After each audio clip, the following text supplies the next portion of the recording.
पहले तो सभी लोग जो यहाँ पर उपस्थित हैं, मैं उनका बहुत तहे दिल से शुक्रिया करना चाहता हूँ कि आप लोग यहाँ पर आज उपस्थित हुए। सबसे पहली बात, जब मुझे गुप्ता जी ने शिकायत की थी, मैंने तो गुप्ता जी को भयंकर डांटा था। गुप्ता जी ने बताया नहीं है, पर मैंने तो गुप्ता जी को डांट लगाई थी कि आपने दस्तावेज देखे बिना कैसे रख दिया सामान। बट मुझे लगता है कि ये हमारे लिए भी बहुत अच्छा अनुभव रहा, सीखने का। हर एक नया केस, और यदि वो चुनौतीपूर्ण हो तो आपको और आपकी पूरी टीम को ज़्यादा मजबूत बनाता है और सीखने का एक मौका देता है।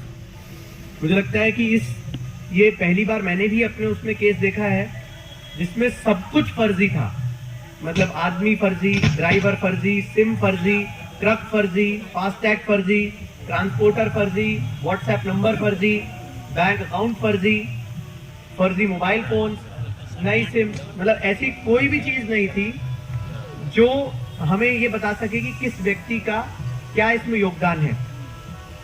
जब हम लोगों को शुरुआत में लगा तो हमें लगा बड़ा साधारण सा केस है कि भाई ठीक है, एक ड्राइविंग लाइसेंस है, उस आदमी को ही तो ढूंढना है। जब वहां पर पहुंचे तो पता चला कि उस नाम का व्यक्ति तो कभी पैदा ही नहीं हुआ, ना कभी रहता है।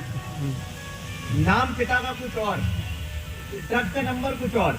जिस व्यक्ति का ट्रक का नंबर बताया गया उसके पास पहुंचे तो बोले कि मैं तो 2 साल से खिलचीपुर का भी ट्रक लेके ही नहीं आया हूं, मेरा ट्रक तो गुजरात में चल रहा है। आप कहां बता रहे हो कि मैं खिलचीपुर से ट्रक लेके आया हूं। जिस गाड़ी का फास्टैग यूज किया गया था उससे पूछा तो उसने बताया कि मेरा ट्रक तो हरियाणा में चल रहा है, खिलचीपुर में तो मेरा आज तक। घटना इस्तेमाल करने के बाद दूसरे ट्रक में पटक के चले गए। जैसे मूवीज में हम लोग देखते हैं कि आरोपी, जैसे डॉन मूवी में वो करते थे, कोई घटना करते, मोबाइल उठा के दूसरे ट्रक में फेंका और आगे निकल गए कि पुलिस ढूंढते हुए मोबाइल हरियाणा पहुंच जाएगी कि मोबाइल कहां चल रहा है। और उसके बाद भी ये लोग इसको खोज पाए हैं। मेरी भी खुद बीच में कई बार जब हम लोग की मीटिंग होती थी, मुझे ऐसा लगता था कि हम डेड एंड पे आ गए हैं, पर इन लोगों ने अपना हौसला नहीं खोया। मुझे लगता है कि एसडीओपी साहब थोड़े मुझसे नाराज भी हैं। इनकी फैमिली की छुट्टी थी, इसमें पूरी फैमिली इनकी मसूरी में नया साल मना रही थी। ये जयपुर में जाके, मैंने इनको बोला था कि आप जयपुर में जाओ और उसकी तस्दीक करो, तो ये जयपुर में बैठे थे। तो इनका नया साल हमने जयपुर में मनवाया है, फैमिली मसूरी में अकेले नया साल मना के आई है। और मुझे लगता है कि ऐसे बहुत सारे लोगों का जब डेडिकेशन मिलता है, हमारी साइबर टीम रात में 3-3 बजे तक, 4-4 बजे तक एक फोन का डिटेल्स का एनालिसिस करना, करीबन मुझे लगता है कि हमारे पूरे जो इतना रूट था 2,500-3 हजार किलोमीटर का जहां पर गए थे, उसमें मुझे लगता है करीबन 1300 से ज्यादा मोबाइल फोन्स निकले थे जो हमें मिले होंगे। उनका एक एक की रिपोर्ट को पढ़ना कि एक्चुअली में ये आया था कि नहीं आया था। मतलब कई चीजें ऐसी रहती है जो किसी को पता नहीं चलती, और हम इसलिए भी उजागर नहीं करते कि क्या है। हमने खिलचीपुर के आपके सारे लॉज, एक लॉज में, कि उस दिन वो ड्राइवर के साथ अगर कोई व्यक्ति आया होगा तो कहीं तो रुका होगा।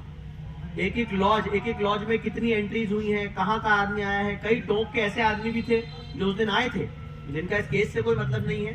हमने उनको जाके, एक टीम ने उनको चेक किया कि तुम टोंक का व्यक्ति यहाँ क्या कर रहा है, तो उसने बोला कि साहब मैं मालिक जो चल रहा है। जब खाते चेक किए तो वो व्यक्ति तो पहले ही मर चुका है जिसका खाता चल रहा है।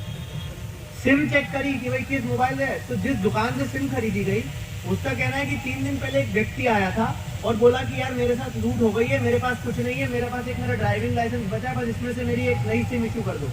तो हमने उसको सिम इशू कर दी। बोले मुझे तो पता भी नहीं है कहाँ का रहने वाला है, क्या है, कौन है, क्या करता है। तो मुझे लगता है कि ये हमारे लिए भी बहुत अच्छा अनुभव था कि जब सब कुछ फर्जी हो, फिर भी कभी कभी यदि आप मेहनत करें और लगातार करते रहें, क्योंकि मुझे लगता है कि 10 दिन आज का मिला लें तो 10 से 12-13वां दिन हो गया है जब लगातार हमारी सातों टीम्स बाहर रही हैं। मुझे लगता है कि जब हम सब लोग, इंक्लूडिंग मैं, बड़े खुशी से नववर्ष मना रहे थे, सब अपने बच्चों को, अपने परिवार को खुशी से बोल रहे थे कि नए वर्ष में जा रहे हैं, क्या करेंगे, तब ये लोग बेचारे वहां दबिश देके 31 तारीख की रात से लेके 1 तारीख की सुबह, फिर 1 के बाद 2, लगातार अपने परिवार को, अपने बच्चों को ना याद करते हुए इस काम में फोकस्ड रूप से लगे हुए थे। और इसमें गुप्ता जी भी हमारे साथ थे। मुझे तो बहुत ही अच्छा लगा कि कोई जब फरियादी हमें मेहनत करता देखता है ईमानदारी से, तो उसके मन में भी जो कभी कभी भ्रांतियां उठ जाती हैं वो शायद क्लैरिफाई हो पाती हैं, और उनको भी एक विश्वास होता है कि ईमानदारी से मेहनत की जा रही है। क्योंकि 10 दिन तक बाहर रहना और एक व्यक्ति की चेकिंग, व्हाट्सएप, फोन पे, जितने भी यहाँ पर फोन पे अकाउंट्स के ट्रांजैक्शंस हुए थे, उन सब का एनालिसिस करके साथ ही साथ एक एक टोल पे आप लोग, गुप्ता जी ने तो खुद देखा होगा, एक कैमरे को चेक करते हैं तो 15-20 मिनट के बाद ना आंखें दर्द करने लगती है। कितनी देर आदमी फुटेज देखेगा भाई? 10 मिनट देखेगा, 15 मिनट देखेगा, कोई समय थोड़ी होता।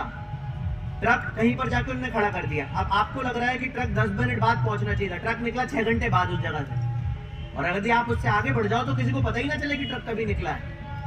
तो ऐसे करके अगर 575 कैमरे ये देख पाए, उसकी रिकॉर्डिंग्स लेके फिर एनालिसिस करना कि भाई ये रिकॉर्डिंग पे कितने बजे ट्रक निकला है। कई कैमरों की हम आपको रिकॉर्डिंग दिखाएंगे, यहाँ से 1 किलोमीटर दूर का ट्रक का जो थोड़ा सा हिस्सा दिख रहा है, उस चीज को पकड़ना कि हाँ यार वो जो ट्रक गया था उसमें भी ऐसा ये डिजाइन बना था, यहाँ पर भी वो डिजाइन है।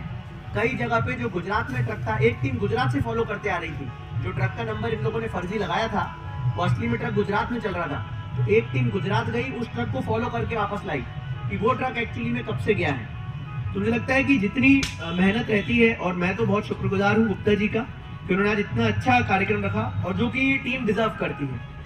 मतलब मुझे लगता है कि इन लोगों ने जितनी मेहनत करी, मैं तो शायद नहीं कर पाता। मतलब मेरा तो बीच में थोड़ा सा मन वो हो गया था कि नहीं हो पाएगा, सब चीज फर्जी है, कैसे ढूंढेंगे किसी व्यक्ति को। और इसी कारण से ये आज तक कभी पकड़े नहीं गए, क्योंकि इन्होंने जब ये जेल गए थे, जैसे इसमें जो मुख्य, इसमें एक्चुअली ये पूरी एक गैंग है, इसको तेली गैंग कहते हैं। ये पूरे राजस्थान में और पूरे आसाम क्षेत्र में पहले एक्टिव रहती थी।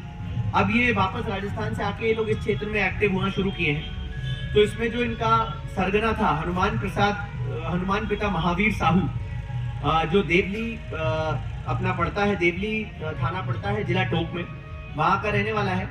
करीबन 7 तो इस पे ऐसे अपराध है जिसमें पकड़ा का, रुकने का, ठहरने का कोई अता पता नहीं हो। और मुझे लगता है कि कई रातें तो इनने गाड़ी में ही गुजारी होंगी कि वहीं सो गए, फिर उठ के, जैसे, क्योंकि आप हर बार उस पे रहते हैं कि कोई फोन चालू हो और इमीडिएटली जाके उस आदमी को पकड़ा जाए। अब आपको जो आरोपी रहता है वो ये नहीं बताता कि मैं सुबह 6 बजे फोन चालू करूंगा कि रात में 9 बजे। आप 24 घंटे उसको ढूंढने के लिए लगे रहते हो।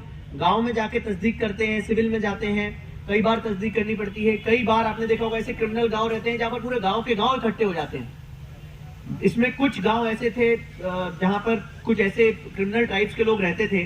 वहां पर कई बार हम लोग को भी आशंका हुई कि फायरिंग नहीं हो जाए या आरोपियों को पकड़ते वक्त कोई लॉ एंड ऑर्डर की सिचुएशन नहीं बन जाए।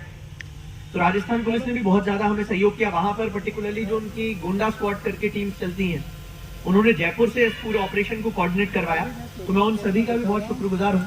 हम लोग एक जस्ट एनालिसिस कर रहे थे तो पता चला कि 9 दिन में 4100 किलोमीटर ट्रैवल करके ये जो पूरे 8 आरोपियों को पकड़ के और जो माल है जो गुप्ता जी का गया था इसको लेके आए हैं। मुझे लगता है कि मेरे से ज्यादा सब लोग, क्या होता है कि क्योंकि मैं उस पद पे हूँ तो सारी प्रशंसा मुझे मिलती है, पर मेहनत इन लोगों की रहती है। मुझे लगता है कि मालाएं तो हमने फ्री में सबकी पहन ली है, जबकि असली मालाएं इन लोगों को, एसडीओपी साहब और उनकी पूरी टीम को पहनाई जानी थी, कि जिन लोगों ने इतनी मेहनत की है। हमारा अपराध का तो हमें ही बता रहा है, जिसमें आज तक पुलिस इसको ढूंढ ही नहीं पाई है या ढूंढ रही है कि ऐसा व्यक्ति रहता कौन है।